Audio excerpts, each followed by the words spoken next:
I tell you, Sean, you can. How many different ways can you lose a game without a team really doing anything? My game, San Francisco, Pittsburgh. They gave up a couple homers. They're down 3-0. San Francisco. They come back to tie the game, and then I think it was in the bottom of the sixth. They got back to 3-3, and I'm like, okay, I have 2 innings for them to score 2 runs to get that over that run line. And then in the top of the next inning, the 7th inning, the first guy walks. The next guy is a fielder's choice. So apparently they tried to make a decision and didn't get the guy out. Walks the next guy, bases loaded, walks the next guy. They take the lead 4-3, bring in a new pitcher. They get a pop out or something. So you think, okay, damage done, 1 run. Next guy gets a ground ball, and the guy boots it. Next thing you know, you have 2 runs on an error. They scored 3 runs without even collecting a hit in that game, and then Oakland comes back to tie the Mariners. I think, okay, if I get one of these 2 games, it won't be that bad of a day. And then the guy, 2 outs, like a soft ground ball that they can't get the guy out on. Steals second, wild pitch to third, wild pitch to score. They lose 4-3. I mean, it's just how many ways can you lose? Yeah, San Fran, I was afraid of that with the letdown, and that's exactly what they did. And I thought when they came back and tied, I was like, all right, well, they'll have it now. And then all that happened. And then we had the Dodgers again blow another lead. It's unbelievable. Yeah, and they came out and said they're going to keep Hanley Jansen in that starter's role, which is it is unbelievable. I mean, that starter's role in the closer's role. Closer's role, yep. Yeah. Get Kim. It's too early in the morning for me, Sean. You got me up way too early for this. Yeah, so I had another one, you say about going to bed. I had another one. I just need the Dodgers for a parlay. And when I went to bed, Rockies were closing in. It was 5-4. And, of course, I lost again. I tell you. Yeah, well, those parlays, man, you got parlays kills. It's funny. Well, not really funny, but I could have cashed out again, give up $20. I would have got like 90 some dollars back or whatever. Yeah, but they're only offering you those cash outs because they know that it benefits them. If it didn't benefit them, believe me, and they've got it all calculated out to know exactly where that cutoff point is for them. And the Dodgers were up like 4-1, and Colorado, you could have taken Colorado plus 11-20, so $10 you would have got $112 back. But who would have thought Colorado on the road would have came back? Yeah, nobody thinks that. The Dodgers are gonna. I don't want to say overreact now, but they are definitely going to be aggressive at the trade deadline. I think here now. Well, I think they're always aggressive in spending money. Yeah, they're going to be that much more now that they're struggling and they need bullpen help. Krimble and Bryant for like their entire lineup. For a Cubs fan. All right, well, let's hop to it. We got plenty of things to do. It's early in the morning. I'm kind of half asleep still, so let's see if maybe we can pull some winners out. Major League Baseball, Sean. Let's take it to the schedule today. First game on the board is Arizona versus my Cubs. The Cubs smoked them yesterday. Probably going to smoke them again today, but is there any value in the line? No, not something I would take. But the Cubs do pretty well as a favorite. They have a winning record. Arizona's horrible no matter how you slice it. Mm-hmm. But Arizona did win 4 in a row before last game where the Cubs took care of them. So the only way to you'd have to give up the 1.5, and I'm just not doing that with the Cubs. Well, at minus 150, you can still take the Cubs. They're not outside my comfort zone. 90% of the wagers are on the Cubs. 95% of the money is on the Cubs. So if you like the Cubs are not a bad play. If you look at the matchup here in the game, the Cubs definitely own the run line differential. Huge, probably one of the biggest differentials on the day. And they own another huge home away. The Cubs are really a pretty solid baseball team at home. They just stink when they head on the road.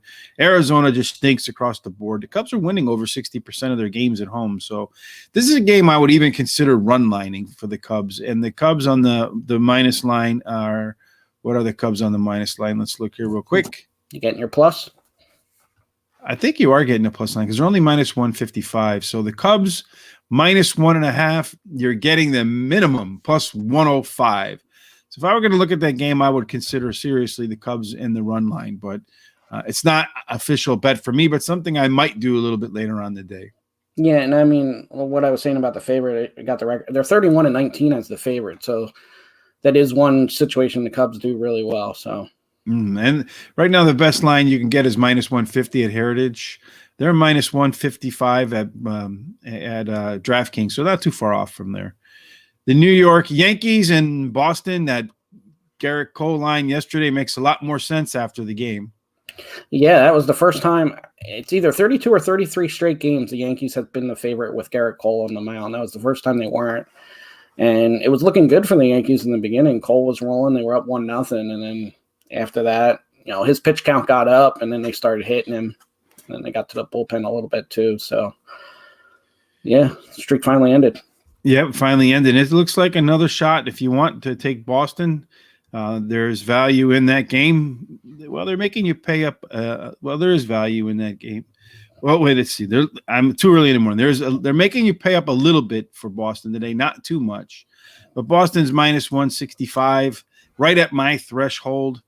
They probably win a game, but I see more value in other games on the day. I'm actually gonna take Boston run line here because they're at home. The plus and the pitching match. Nathan Eovaldi, Yankees don't hit too well. Looking at their lineup, Brett Gardner struggles against them. Stanton struggles against them. Gary Sanchez struggles against them. So I'm gonna take Boston. They're rolling a little better. I'm gonna take them -1.5 +116. Let's see if we can get you a little better line than +116. Right now, the run line, you can get +120 from Bovada. So you have a Bovada account today, Sean. Okay. And, like Bill Krakenberger told us, every single point matters. So might as well take the ones you can get. So if you can, open up accounts at separate books and see if indeed you can get the best line all the time. A couple dollars either way added up over 365 days can be the big difference in your account, especially depending upon your unit size. I like I said, I think I think Boston probably wins this game again, but I'm not going to run line them. I only have one play so far in baseball today. I might have a few more that I'll tweet out a little bit later on in the day, but for now, I'll just have one. Atlanta and Philadelphia. Yeah, nope. I try to avoid the Braves games as much as possible, and this is one I'm avoiding. Phillies were going up against the lefty. Vince Velasquez going for the Phillies, and you just never know what you're going to get. And then with that bullpen, I can't trust it. All right. So, yeah, looking at the pitching matchup, actually Philly has a little bit of advantage on a pitching matchup, but they haven't hit lefties all that well, so it's a reason for me to stay away. As far as the action is concerned, it's pretty crazy. Right now on the money line, it's about 50-50. It's early in the morning, though, so 50-50 on the tickets, but over 90 cents on the dollar is on the Braves here. So it doesn't look like the early money is all that favorable towards towards your home squad there. I know the Braves are your team though, so it's and they pretty much perform like they should too. The Phillies are 22-20 as a favorite. Braves are 13-16 as an underdog. So there's really nothing tipping their hand that way neither. So we're gonna move on to San Diego and Miami. This is another one I passed. I mean, San Diego probably going to win the game, but here's that no announced starting pitcher again for the Marlins. At least it's Detweiler. Announced. Seems like Detweiler is always the starter to fill in when they don't have it announced or somebody goes out. Well, it's been a couple places it's been announced, so I think you can. I'm going to say you can't put it in stone like Moses, but I would say it's very likely he'll be the starter. Okay, yeah, because MLB.com don't have it updated at all. Mm-hmm. San Diego's probably going to win, but I didn't see enough value here. You got San Diego is going to win. In fact, it's one of my it's my play for the day. Yeah, if you look at the two lefties, right? San Diego versus lefties is 17-7. They're the better team anyway. Miami against lefties is 10-21. If you look at the matchup of pitchers, it looks to me like Detweiler will get hit harder. 11.7% of all pitches are squared up on the barrel by Detweiler. It's under 10% for Weathers. Both have pretty high launch angles relative to the rest of the league. So I wouldn't be surprised if there's some home runs in this game. But Detweiler definitely gets hit harder. The Padres are much better against lefties than the Marlins, and they're just the better team. So I expect Detweiler to get hit hard if he's the pitcher, and the San Diego team to score a lot of runs. It's another one that I was considering run lining, but I'm getting enough value at minus 130 that I don't have to take the extra risk for that extra half a run. Although you are, I think, getting plus 125, I think, if you go ahead and take that run line. For me, I have some other plus lines in the day I like better. So I'm just taking San Diego minus, I think, 130 is what I got. The only other thing that concerns me when Ryan Weathers starts is he doesn't go very deep in the game. Like his last start was 2 innings. Then you had 5 1/3, 4 innings, 3 innings. He usually only pitches the first 3 or 4 innings. Then it's all bullpen from there. Yeah, well, they have a decent bullpen, San Diego, so I'm not so worried about that. Washington, huge line with Matt Scherzer. He's, let's see, the money line in that last game. Hold on, I was on the run line there. Still, the money line in that game, they don't have it. I got minus 130 on San Diego in my DraftKings account earlier, so that's what I have. So mark it down as minus 130, even if we can get a better line later on. Washington versus Baltimore.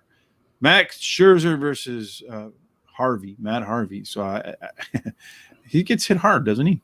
Usually, but then we were against him the last time. What was that, on Sunday? And yeah, against Kansas City. Really actually, he's been pitching a little bit better. His ERA is crazy, but must be staying in at night. And you're just getting no value because Scherzer's pitching for the Nationals. Nationals should win this game. I'm putting them on some cheap parlays today, with some other teams, but I can't take them minus 210 or giving up a run and a half at minus 130 for us. Yeah, what's crazy is almost so far, again, it's early in the morning, but 99 cents out of every dollar is on Washington. Yeah. Yeah, that's, I guess the money people are telling you that's the lock of the day. But I mean, you bet. Where else can you get 50% of return in a day?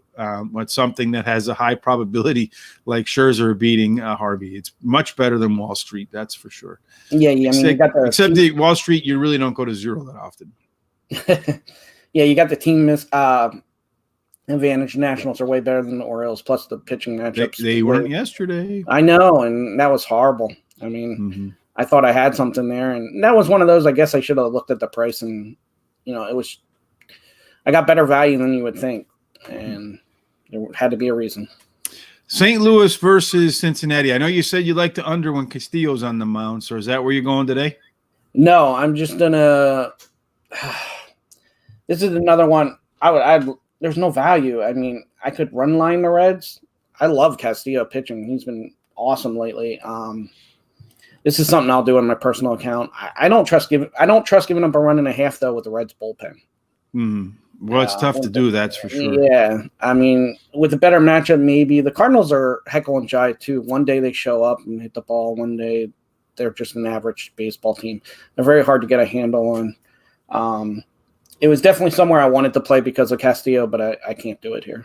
Well, based upon the premium that Las Vegas is making you pay for Cincinnati today, I think they're pretty much telling you they think Cincinnati is going to win this game. So they're trying to dissuade you from taking Cincinnati, and they're giving you a pretty good discount on St. Louis when you look at most of the commonly used models that people have for power rankings and run lines and stuff like that, expected runs, those sorts of things. And you're really paying through the nose for Cincinnati today. That tells me that you're going to have a very strong likelihood that Cincinnati wins, which would make me kind of think about taking that run line because it's a pretty aggressive premium that you have to pay for Cincinnati. Yeah, and I'm not going to do it either, but to me, that's what the line is telling you. The problem with the under, too, is the Cardinals have Jake Woodford going. He's been okay. He's got an ERA over 4, but the Reds' offense is pretty good, too. So if the Reds light him up, then your under is not good. But Luis Castillo, he's only given up 7 earned runs his last 7 starts and has gone at least 6 innings in 6 of them. So he's been really solid. 2 months ago, he had an ERA over 8. He was up with Matt Harvey. Matt Harvey territory, huh? Yeah, but he's really turning it around. Yeah, like I said, to me, the only play in that game where you're getting any value is the run line in Cincinnati. Vegas is definitely telling you Cincinnati's going to win this game. I mean, they're not right all the time, but they're more accurate than most. That's why they build those buildings out there. Texas and Houston, the battle of Texas. It's not really much of a battle. Houston just dominated them. They're going to score a lot of runs again today. Yeah, but you're giving up even more, I believe, in a run and a half, and that's what you'd have to do. And Well, no, they're minus 105. They're about where they were yesterday. But Kyle Gibson's going for Texas is the only thing that scared me off, and I stayed away from giving up a run and a half. Even though Kyle Gibson did get lit up last time against the Tigers. What's crazy to me is when you look at the line, Houston right about minus 200, minus 195. You put that in there and you think, my God, am I paying high? There's no way there's a value in this game. There's actually value in taking, not a whole lot of value, but there's value in taking the Houston Astros in this spot because the run line is 67% likelihood that they'll win, but you're only, so that's what the, well, it's minus 67 is what the implied probability is roughly. So 67% that Houston will win this game, but they're holding like a 63% run line differential. They own a 63% power ranking differential. So as crazy as it sounds, you're hardly paying up for Houston in this spot at minus 200. So minus 105 for an extra run, for an extra half a run might make sense because they're pretty likely to win today. Tampa Bay and Cleveland is a game that I don't think there's a line out for this one. I didn't see one earlier in the day. I do have one here, minus 145 for Tampa and plus 125 for Cleveland. Yeah, this is a game I'm staying away from. I was on it Thursday, but neither team I can get a strong feeling on and not a place I want to go. Well, looking at this game, again, I think Tampa Bay's one. I haven't gotten my full homework done yet, so it's one of the reasons why. But it's a game I would consider. They have a slight advantage in the power ranking, slight advantage in the run line differential. Getting Nelson Cruz should be a shot in the arm, both psychologically and in terms of what their offense can bring to the table. I know he's a little old. Was he like 41 years old? 41. He's like Tom Brady of baseball. He actually just hit a home run yesterday, too. And one of them, DraftKings or FanDuel, had a prop that he did a home run and Tampa Bay would win yesterday. And I kind of laughed at it like it was a sucker's bet. And it freaking hit. Maybe he'll do it again today. So, but yeah, I think Tampa is a very strong candidate here. I think I have much better value in my San Diego play. And one of the things I'm going to start doing is just really narrowing down what I do. Instead of having so many plays, try to focus on maybe one or two where I have a really strong feeling for it. And just looking at that San Diego matchup, I liked it better. The LA Angels and the Minnesota Twins. Minnesota is pretty bad against left-handed pitching. So I think if you want to get a potential road dog that has a plus line, that has an opportunity to come through, it could be the Angels in this spot. And that's where I'm going. I'm going Angels. I had plus 114. Like you mentioned, the Twins are 11-23 versus left-handed pitching. And the Angels are just the better team. This is the third straight game they're going to be the underdog. The first game they won. Yesterday they were up 4-0, and another team blew it. Guess the LA teams can't hold leads these days. But, I definitely like the Angels here. Is that official for you? That's official, yeah. I had plus 114. Yeah, you can get plus. Looks like the best line on the Angels right now is plus 116. So you can tack on a couple more pennies there. This is a game where some of the advantages favor the Minnesota team in terms of power ranking and how many runs they score at home relative to how the Angels score on the road. It's one I'm going to stay away from because I don't like either team. Minnesota doesn't win above 500 at home, and certainly the LA Angels haven't won above 500 on the road. As far as the money is concerned, let's see. You have where did that game go? Guess they don't have any. Here it is. The Angels have collected 60 cents on the dollar, so it looks like you're on the right side of that in terms of the smart money, Sean. Yeah, and Minnesota, I mean, they've actually been favored more than they should have been this year, but they're 27-31 as a favorite, so they don't even have a winning record as a favorite. So yeah, well, Casey Mize, one of the young star pitchers in the league, I think he was the number 1 draft pick out of Auburn, if I remember correctly. I could be wrong, but the kid's starting to live up to that hype. And you got your Detroit train in Kansas City. They didn't come through for you yesterday, but maybe they could come through at Mize on the mound and you can get $110 for them. So I went back and forth here. I lost with Detroit, and it's probably time to get off since I lost. But then with Casey Mize pitching, I went here. I went Detroit. I'm getting plus 110. Mm-hmm. I'm taking them money line here. I don't want to ruin a good thing by just one loss. They got their ace going. They should be able to rebound here. Yeah, just too strong of a run differential for me. Detroit doesn't score enough on the road for me to go ahead and make that play. But I agree with you. Casey Mize, a really good pitcher. Definitely huge pitching advantage, check mark in the Detroit column. I just worry about their offense scoring. They've not been as productive on the road as they are at home. But if I were going to go on any side of this game, I would agree with you. Go ahead. I actually did look at the under because I think the under is like 9.5. So with Mize pitching and the Tigers struggling on the road, I actually did look at the under, but I don't want to get too cute, and I'll just go with what's been working. I don't think you can get too cute, Sean.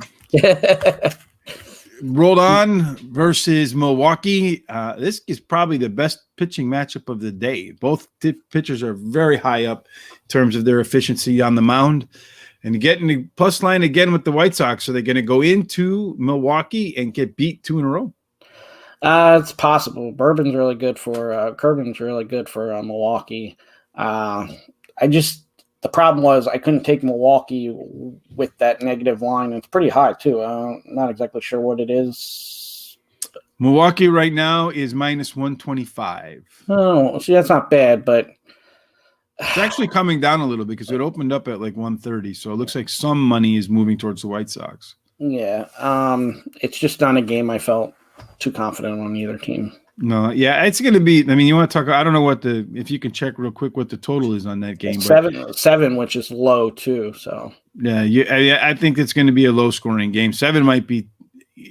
It might be too high while the starters are in, but both have pretty solid bullpens too. So I think it's got a good chance to be one of those games that an under comes in. According to the bets right now, you got a little bit more than 50% of the total bets on Milwaukee, but more than 60 cents on the dollar. And again, it's early. It's bet on Milwaukee. So there's a little bit of a money advantage for Milwaukee. The smart money is leaning towards the Milwaukee Brewers to take the first 2 from the Chicago White Sox, much to the chagrin of all my friends around here. And Milwaukee's average versus lefties, they're 10-10. So yeah, it's Toronto versus the New York Mets. You're catching a plus line with T.J. Walker with the Mets. I think have the best home pitching staff of all. And Mets is supposed to pitch yesterday, but he's pitching today. Yeah, so there's kind of too many mixed things here. Mets struggle against lefties, even though they won yesterday against a lefty, but they're still 10-17. Walker's been good with the Mets, but I think at least the last start, maybe the start before too, he got lit up a little bit. So he's regressing to the mean, as they say. Yeah, so too many mixed things. I don't trust either team. I stayed away from this one. Yeah, I stayed away from it too. The Mets do have, I mean, if you're looking for the home underdog, because everybody knows you don't bet against home underdogs, Major League Baseball, 54% of the time, just throw out anything else, roughly 54% of the time, the home team wins. So if you can get the home team and you get a plus line and you take it every single time, it's a profitable way to go ahead and bet. I just don't like the spot at all. You got a really powerful offense versus the really good pitching matchup. And earlier in the week, we talked about that in Cincinnati. Who's going to win? If it's a pitching duel, then the Mets win. If it's a hitting affair, then the Reds win. Well, it was a hitting game, and the Mets won anyway. So it's tough to tell on baseball. Baseball's a grind. You got to pick your spots, and I'm going to stick to that. And one of the spots I'm not going to do is Pittsburgh versus San Francisco, because you can't get any value no matter where you look. No. San Fran should win this game with Gosman going, Will Crow's going for Pittsburgh. I would expect them to rebound, but the only way you're going to do it is those parlays that kill you anyway. Mm-hmm. Colorado versus LA Dodgers. Right? Can the Rockies make it? Can they? What would they add to their total? Like 15% to their road win total if they won again? So interesting here. Kyle Freeland's another guy that really started turning it around. And then now his last 2 starts, which his last start was against the Dodgers, he gave up like 3 or 4 runs. So he's starting to regress again. Dodgers have to start. I mean, can't keep losing these games, man. No, eventually you just don't never know when it is. Eventually, these streaks and these struggles it's going to get their attention, and they're going to come out and light somebody up, and maybe this is the game. And there's just no value anywhere. Yeah, there's none. I don't think there's any value in this game at all. You can't bet this game. I mean, like you said, this is if you want to throw all the minus 200 teams into a parlay and hope that they all win and you collect maybe plus 101, 105, something along those lines. Oakland and Seattle. Boy, Seattle's becoming a mystifying team for me because if I bet on them, they lose. If I bet against them, they win. Maybe I should find a scenario like today they're plus 115, 110. So maybe I take Seattle and then run line Oakland, and that way I can get a plus line both ways. And if Oakland wins by 2 or Seattle wins outright, I can collect. You could do that. If you do that, I'm betting Oakland to win by 1 if I can find it, because that's exactly what will happen. Yeah, it would happen. You can lock that in. That's the L not for loser, but L for lock. Yeah, I don't know if I trust Oakland here, and I don't trust going against Chris Bassett for Oakland. He's been pitching really well. Mm-hmm. And Oakland's the better team.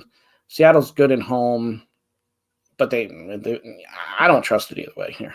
Yeah, right. Well, right now, 70% of the tickets are on Oakland, and 77% of the money is on Seattle. I'm actually surprised. This is one actually. I'm surprised Oakland's only minus 125. Mm-hmm. Which is one of those you want to play, but then you kind of hesitant. I was hesitant anyway on seeing that line like that. Yeah, well, I'm hesitant to. I just after last night, I can't back Oakland again.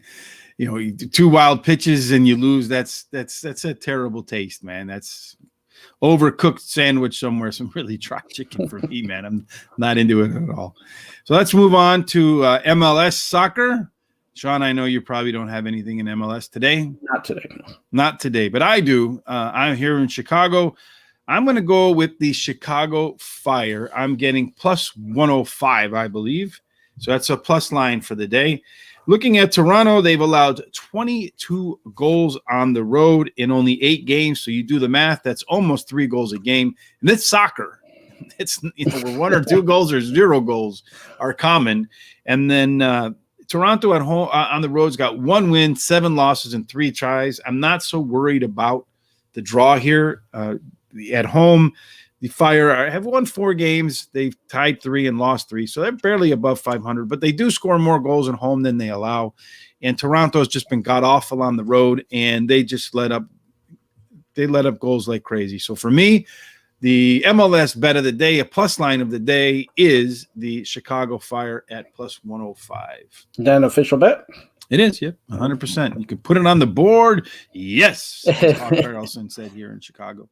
So we'll stick with soccer because we know that's everybody's favorite sport, right? We're going to go to the Gold Cup, which goes to the quarterfinals. You have Qatar playing against El Salvador and Honduras versus Mexico. Let's put these lines in here. Right now, Qatar is minus 105. They started open at 105. The lines moved to like minus 154. Minus 130 is the best you can get. That's, I think, the number at DraftKings right now.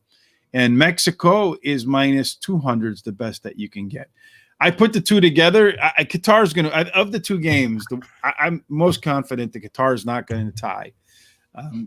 They might let up 1 goal, but El Salvador is not that good of a team. Qatar is right now, they're playing really, really well. If you're watching them play, they hold the ball. Their spacing is very good. They get a ton of scoring opportunities. They don't always convert. Their forward up top, Ali can hit some pretty amazingly poor shots, but they're clearly the better team. Mexico is better than Honduras. Honduras' best player, the one advantage they had was a ton of speed. Their best players got hammy injury. If you got a hammy, you can't run, and that takes away your speed. Outside of that, they're not very efficient or effective passing the ball. They're not going to beat you technically. They have to beat you with their speed. Mexico is a superior technical team. So I'm not a fan of this, Sean. You know I'm not a fan of this, especially with the stupid soccer ties. But I think this is a parlay that makes sense. You go ahead and take Qatar and you pair them up with Mexico, and you're going to get a plus 135 line-ish. That's what it was when I looked at it in DraftKings this morning. And I don't think there's been a line change either. So that official play? Well, let's see. It's actually plus 136. Yeah, I'll put 25 on it. So right now I'm just looking at my DraftKings account. If you take Qatar, it's moved to minus 145. Mexico is minus 250. But if you put the two together, it's plus 136. I think there's a very strong likelihood both of these teams have these games in hand by halftime. Okay, nice. So those are my 3 plays for the day, Sean. And my 3 are the Angels over the Twins, plus 114 money line. Boston giving up a 1.5 to the Yankees at plus 120. And Detroit plus 110 on the money line at Kansas City. So we both got 3 out there for the day. If you like horse racing, make sure you head on over to our sponsor's website today, horseracingradar.com.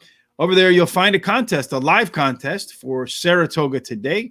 It's an 11-card race Saturday over at Saratoga. 2 very chalky stakes races, but we'll be commenting on every single race, talking about track bias, post bias, pace setup, who's going to be out in the front early, who's going to be coming charging late, and then ultimately we'll make our choices for who's going to win. It's the fastest 5.5 hours of my life, but it probably drags on forever for people who are just in the contest. But if you win, it's $100 free bucks. So there'll probably be around 140, 150 people in the contest.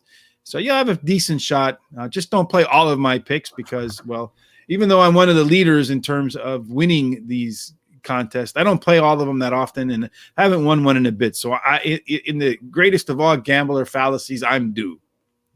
Yeah, exactly. I'll say on that too. I come across a lot of sports bettors that say, "Oh, I want to learn horse racing, I just don't know it."